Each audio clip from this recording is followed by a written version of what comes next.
קהילת המודיעין, הייתי צנזור לעיתונות ולרדיו, הייתי בקבע עד 53 כמעט. זהו, אחר כך למדתי משפטים וחילקתי את הזמן במשפט לעיתונאות. הייתי עורך חדשות וידיעות אחרונות, עד 96 הייתי 30 שנה שם, וגם הייתי עורך דין במקביל. טוב. היה לי הכבוד לשלם לך משכורת, אני מעריך שמשנת 85. לפני כן זה לא עניין אותי החדשות. מה עשית שם? לא, אני שילמתי, קניתי עיתון כל יום. זו הייתה כוונתי. אבל עכשיו בוא נדבר קצת על פילון. נדבר על העניין, על פילון. קודם כל צר לי קצת לאכזב אותך, כי ההיכרות שלי, ההיכרות הייתה קצרה מאוד, אבל הייתה לנו שיחה ארוכה, וזה אני אסביר לך מדוע. כן. המשטרה הבריטית התחילה לפנות משטרות בסוף מרץ, תחילת אפריל, אני לא זוכר את התאריך המדויק, סוף מרץ, תחילת אפריל. זה היה 47 או 48? 48. 48, כן. אז מסרו את משטרת בני ביוש למנוולים, והם מסרו אותה כמובן לערבים, המשטרה הבריטית לא היו ידידים שלנו. הצבא היה ידיד, לאורך כל הדרך כמעט. מה ההסבר לזה? השוטרים שנאו אותנו כי הטרור טבח בהם. יש בזה מן ההיגיון. והצבא היה או ניטרלי, או שיתף פעולה באיחוד האוסטרלים. טוב. בסוף גם הכלניות. כן, ברור. טוב, אבל זה רק הקדמה. כן. הם פינו את המשטרות. את המשטרות באזור הערבי מסרו לערבים. לא טרחו להודיע לנו שמוסרים אותם. את המשטרות באזור היהודי, אם היו שוטרים יהודים, השאירו רובה ו50 כדורים לכל שוטר ונטשו. אבל נתנו אותה, אבל השאירו את התחנה בידיהם. לא, אם היה שוטר יהודי. במטולה לא היו שוטרים יהודים. כן. אז הם פשוט נטשו את התחנה. יום אחד בעיר, התחנה ריקה.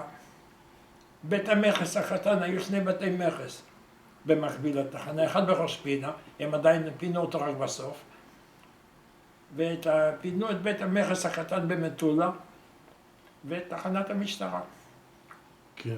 והעיקרים המטולאים, יש להם הרבה חסרונות, חלקם הם חמדנים, אוהבים לחטוף. הם רצו לבזוז את תחנת המשטרה. אז מינו את פילון למפקד תחנת משטרת מטולה, זה ידוע לך? ידעתי שהיה מפקד משטרת מטולה. מינו אותו למפקד ימנע ביזה. כן. והוא התיישב במשטרה, לא היה לו הרבה מה לעשות. כי היחסים עם הלבנונים היו מצוינים. לא הייתה מלחמה, זו הכוונה. לא, למטולה להעביר, לא נורדה. מצוין. להפך, פחדו מטרור, אז מסרו את העדרים שלהם ללבנונים לשמירה. איזה אינטרס זה הגיוני. הדוד שלי עשה, בין השאר. טוב, לזה נגיע אחר כך.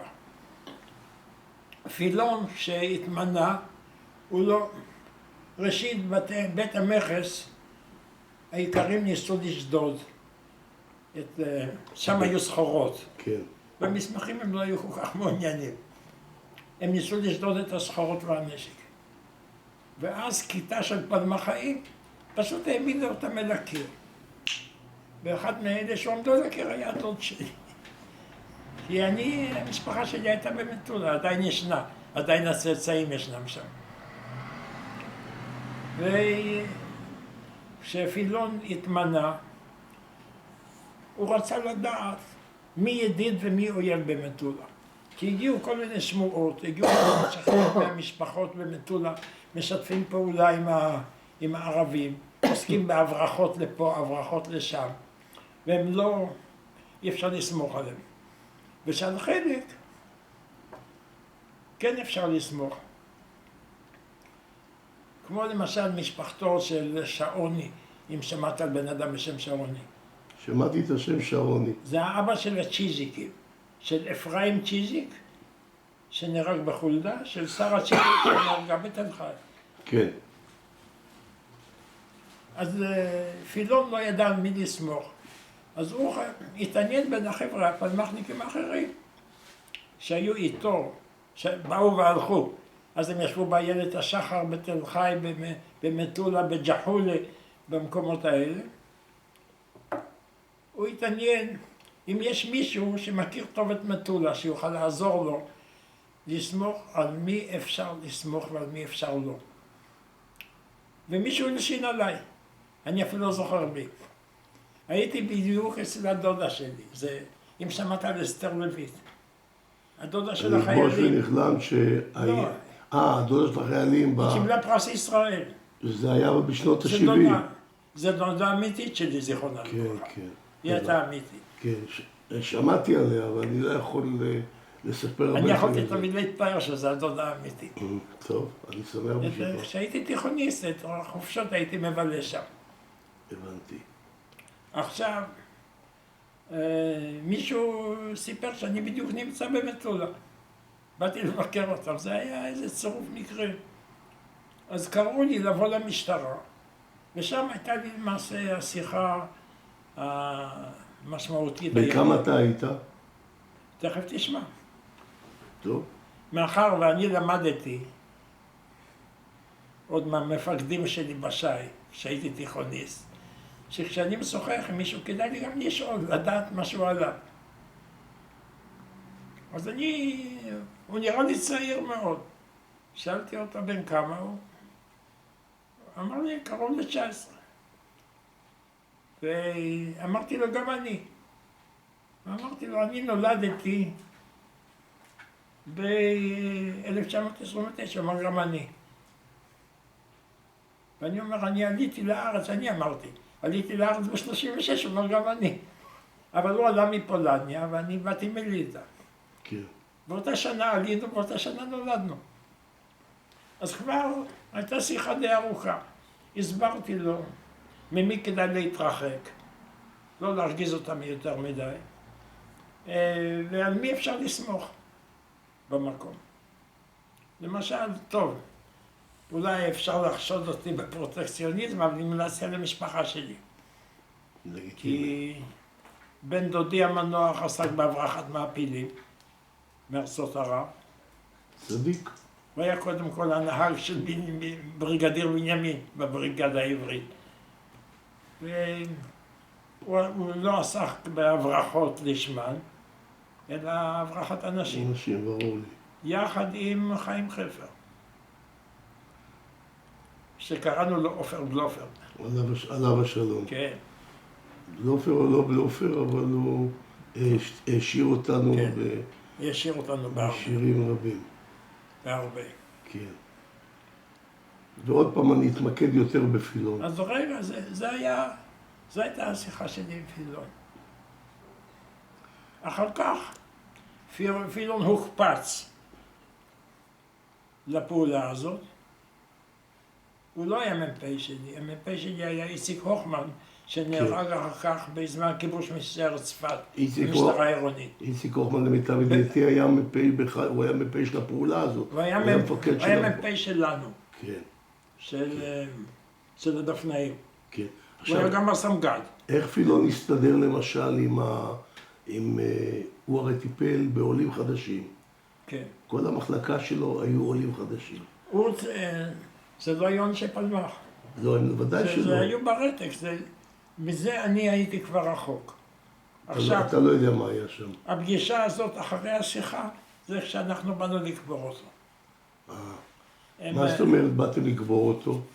הם מצאו את גופתו בחשיכה. כן. עלו לחפש פצועים. למחרת בלילה. כן, למחרת בלילה. כן. והורידו אותו, מצאו אותו, איך ידעו שהוא התאבד? כדור. לא בדיוק הכדור, גם העובדה שהערבים לא נגעו בו חוץ מלקיחת הנשק. את הנעליים לקחו לו? את השעון לא לקחו. את הנעליים לקחו לו? עד כמה שידוע לי לא. כי שמעתי תיאוריה אני שמעתי שלא שהורידו לו את הנעליים. אני שמעתי שלא לקחו לו, אבל את השעון לא לקחו לו. לקחו או לא לקחו את השעון? לא, לא. אז כיבדו אותו כמפקד לכל דבר בעניין. אצל הערבים, באסלאם הקיצוני, יש אמונה שמפקד של האויב, ששם קץ לחייו, בזמן תבוסה, וזו הייתה תבוסה בנבי יהושע. אז הוא נחשב לשהיד, הוא נחשב למקביל לשהיד. אסור לחלל את גופתו.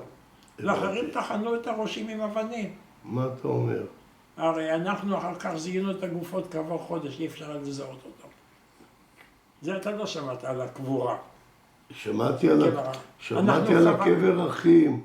קברנו שם מחבל בטעות. קבור איתם יחד עד היום.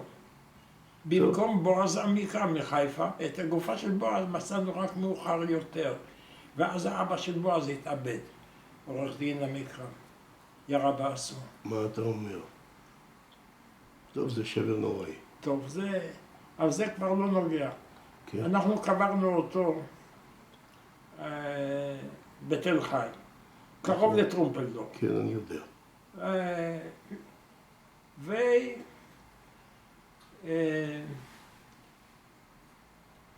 אחר כך העבירו אותו להר הרצל. כן, זה היה כבר יוזמה של סבתא שלי. זה כבר הייתה יוזמה משפחתית. כן, אני יודע. עד כאן הסיפור. כן. מה זה נקרא אבא שקברתם אותו? מה, זה היה יוזמה שלכם? כן, פלמ"ח. של הפלמ"ח? כן. אפילו אחד מאלה שהשתתפו בקבורה, הוא חטף הלם קרב. אני לא יודע איפה הוא היום, אני לא חושב שהוא חי. מה שמו? מי זה? בחור בשם סמי. קראו לו סמי. אני לא יודע, אני אדבר עם... זה היה מצטרף אתה חדש. אתה זוכר מי היו החבר'ה שקברו אותו? לא. מי היה איתי יחד? אני יודע שטוג'ו הוריד אותו למטה. כן. הוריד אותו מההר. אבל אנחנו קברנו בעליית טרומפלדור שם. כן. רגע, שטוג'ו הוריד אותו, לאן הוא הביא אותו לתל חי? לתל חי. עם מי הוא הביא אותו? הוא היה לבד או עם מי? זה אני אתה לא יודע. לא זוכר. מי מצא את הגופה? הגופה מצא אותה טוג'ו. אני זוכר שאני טיפלתי בבחור עם ההלם קרב אחרי זה, עם הסמי הזה. כן. הוא התחיל לרוץ לעבר חלסה, שזה היה אז קריית שמונה כן. כיום. הוא התחיל לרוץ לעבר חלסה, ואמר פילון קורא לי. הוא חטב הלם, נכון. כן, הוא רץ, ואני צעקתי, הנה פילון פה על הגבעה, אז הוא חזר. אני חושב שעל ידי זה הוא ניצל. טוב, אבל אני רוצה לספר הלאה, ויש הלאה. ראשית, יש כמה דברים, אני עיינתי בוויקיפדיה וראיתי שכתוב שהוא כבש את חלסה. מי? פילון. אני לא יודע. כתוב שם בוויקיפדיה וזה לא נכון. כי חלסה מעולם לא נכבשה. כלומר, אולי הוא שחרר את חלסה לכאורה, לא. מה שלא היה צריך לעשות כי לא הייתה כבושה. לא היה צריך לשחרר את חלסה. כי חלסה פונתה. ואני הייתי שותף לפינוי, כי אני ניסיתי למנוע אותו. יחד עם המאז של כפר גלעדי. כי זה אני מוכרח לספר. כי האיש ששלט על חלסה היה שייח, לא היה אפנדי. אפנדי כמאל אחסן, או כמאל חוסיין. האיש שהרג את טרומפלדור, לא פחות. מה אתה אומר?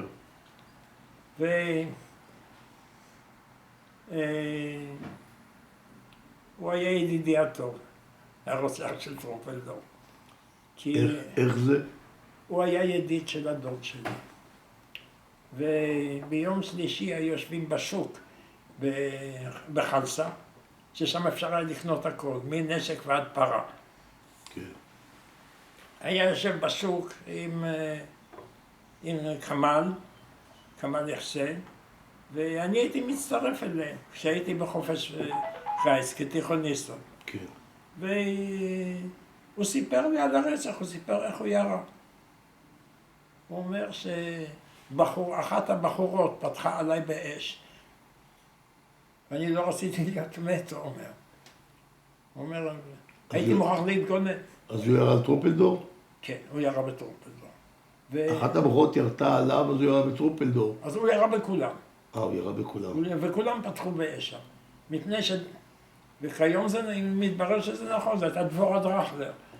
זה אחת מאלה שנהרגו בתל חי. אבל לא, אבל הסיפור המעניין על חלסה, שהאיש חיפר, היו לו רגשות אשמה, הוא חיפר על מעשיו בזה שהוא הפך לסוכן של הקרן הקיימת. קניית, את עמק החולה התחיל לקנות חנקין, המשיכו לקנות נחמני מטבריה, אם שמעת עליו. שמעתי את השם. היה סוחר קרקעות ויצור די מפוקפק, אבל הוא קנה על ימין ועל שמאל בשביל הקרן הקיימת את כל מה שבעמק החולה כיום. מה שלא נקנה על ידי חנקין, נקנה על ידו ועל ידי כמל. כמל היה החלק הערבי של הקנייה.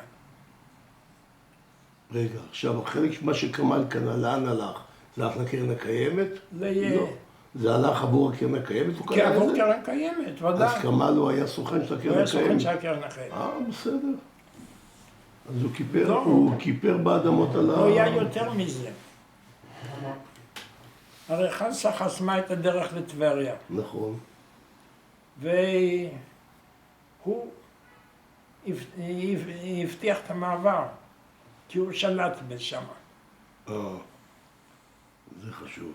היה חיל מצב איראני קטן, פתאום התמקם במשטרת טבריה, נמסרה, הם לא מסרו אותה לכמאל חוסיין, כי הם ידעו שהוא משתף פעולה עם היהודים.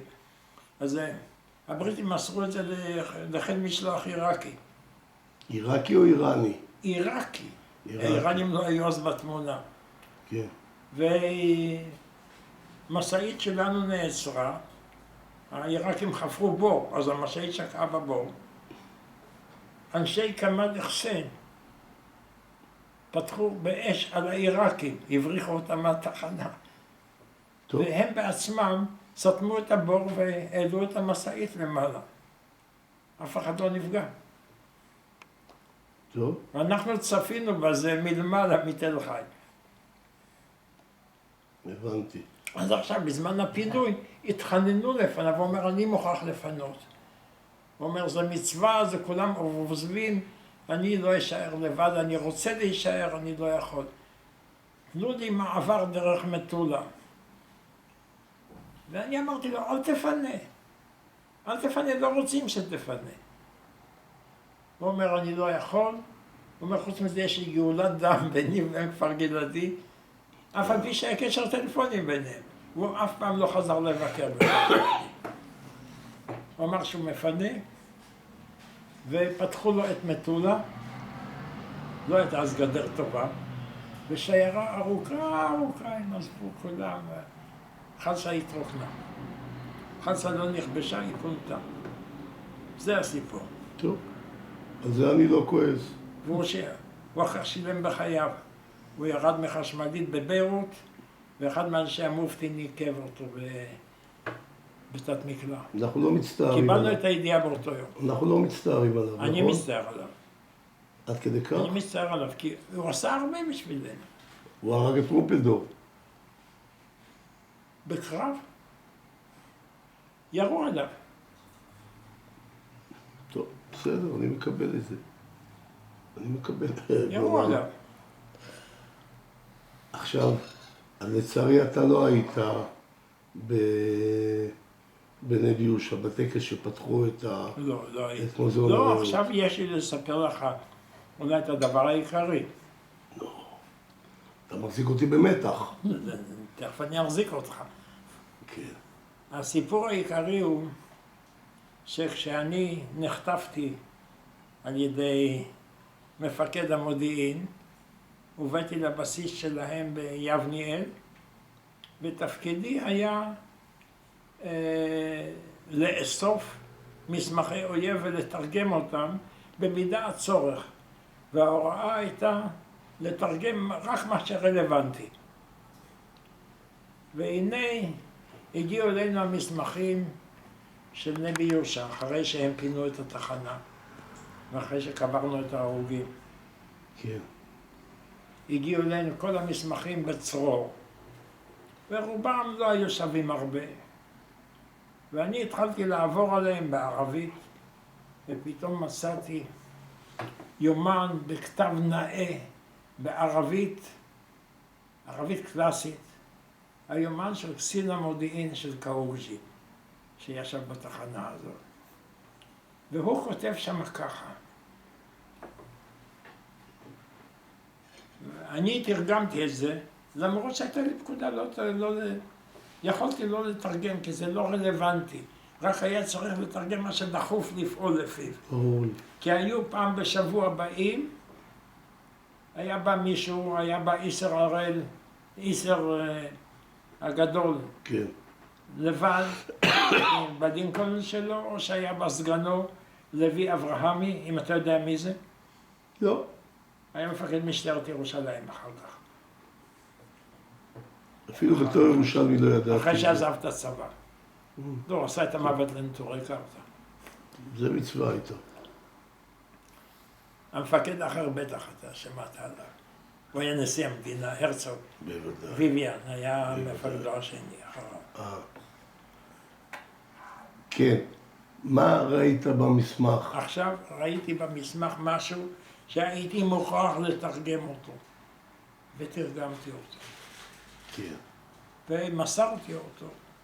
כשבא איסר לקחת את המסמכים, או איסר או סגנו, שיקחו את זה לתל אביב.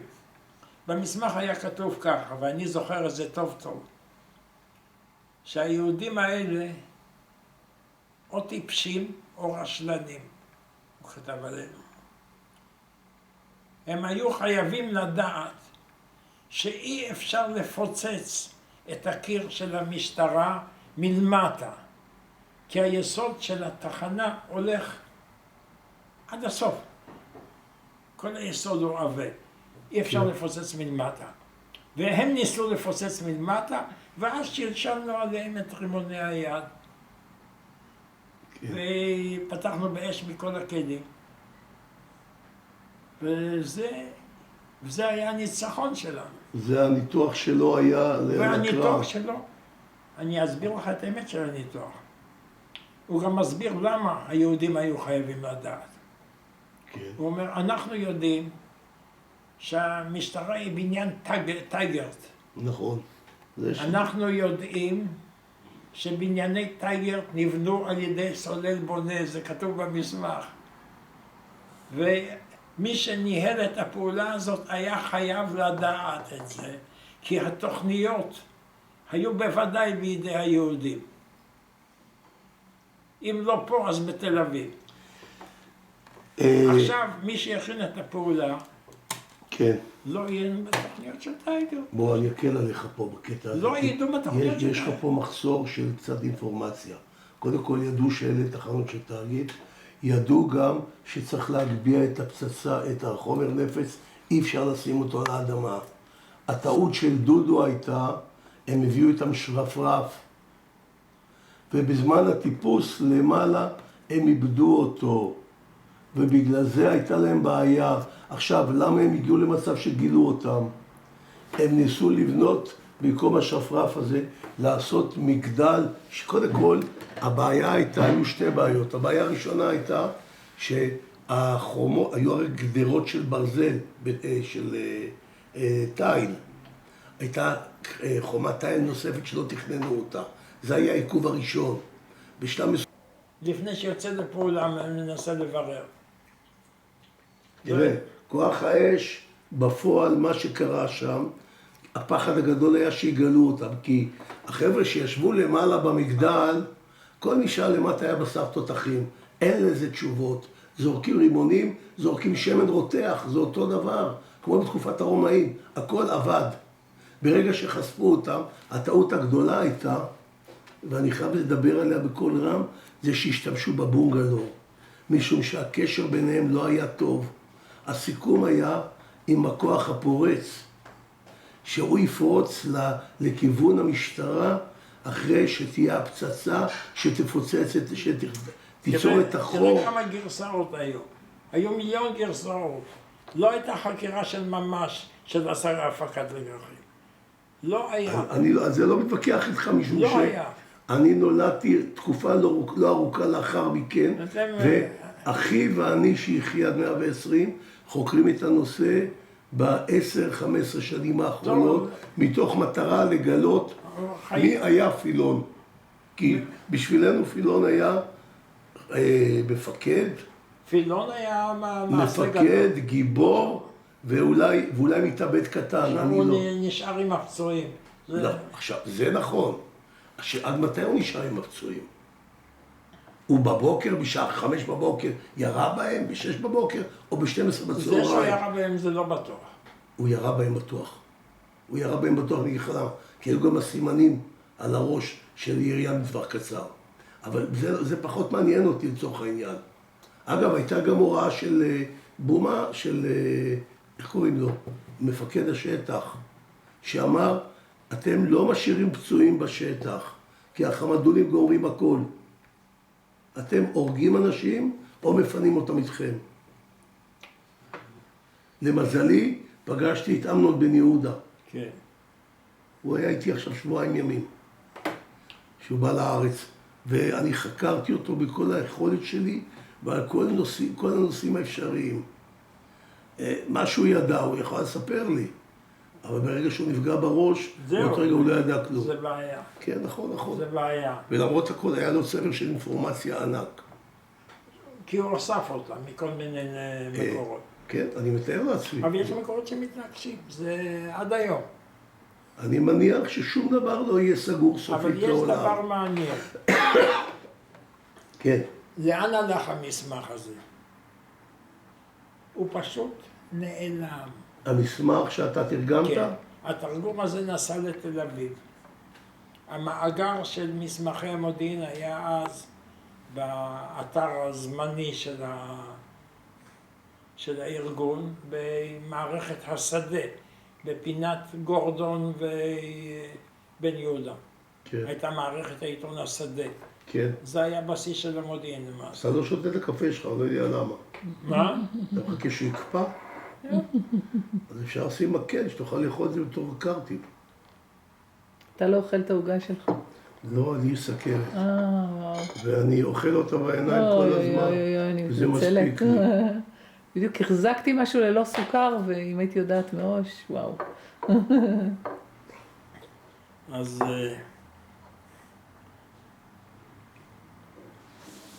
בטח יש פה איזה אור. זהו, חשבתי להדליק אור, בדיוק. אבא שלך חכם בעוגה.